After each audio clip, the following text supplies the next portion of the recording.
সম্প্রতি Israel Iran সংঘাতের মধ্যে একটি শর্ত দিয়েছে তেহরান। যদি ইসরায়েল মেনে নেয় তবে থেমে যাবে হামলার আগুন। কিন্তু সেই শর্তটা কি? আর তাতেই কি বন্ধ হবে বিস্ফোরণ আর রক্তপাত?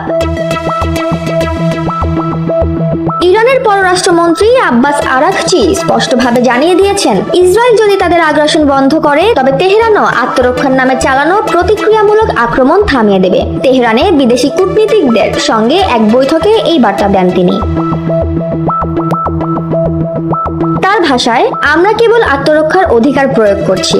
ইসরায়েল হামলা বন্ধ করলেই আমরা উত্তেজনা কমিয়ে আনব। এই বক্তব্য রাষ্ট্রীয় টেলিভিশনে সম্প্রচারিত হয়েছে।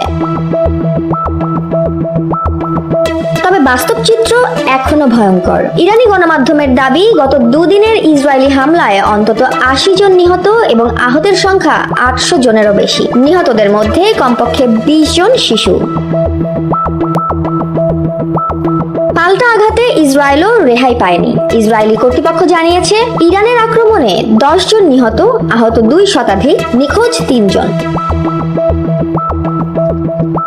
এদিকে আল জাজিরার এক রিপোর্ট বলছে, শনিবার রাতে ইরান প্রায় 80টি ক্ষেপণাস্ত্র ছুড়েছে। এর কিছু আঘাত হেনেছে হাইফার তেল শোধনাগারে।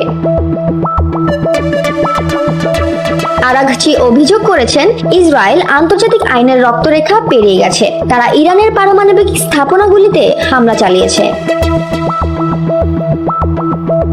বর্তমানে ইসরায়েল ইরানের ইস্পাহান প্রদেশের প্রতিরক্ষা স্থাপনা এবং সিরাজের ইলেকট্রনিক্স কারখানা লক্ষ্য করে হামলা চালাচ্ছে। এমনকি ইসরায়েলি সেনাবাহিনী ইরানের সাধারণ জনগণকে সরে যেতে বলছে অস্ত্র উৎপাদন সংশ্লিষ্ট অঞ্চলগুলো থেকে।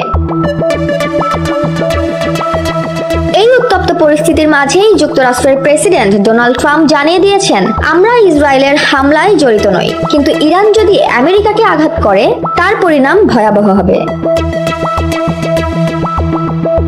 এদিকে দুই দেশেরই আকাশসীমা আংশিকভাবে বন্ধ রয়েছে। আন্তর্জাতিক ফ্লাইটগুলো থমকে আছে, আর গোটা বিশ্ব থমকে আছে। এই ভয়ঙ্কর যুদ্ধ থামবে কিনা সেই অপেক্ষায়।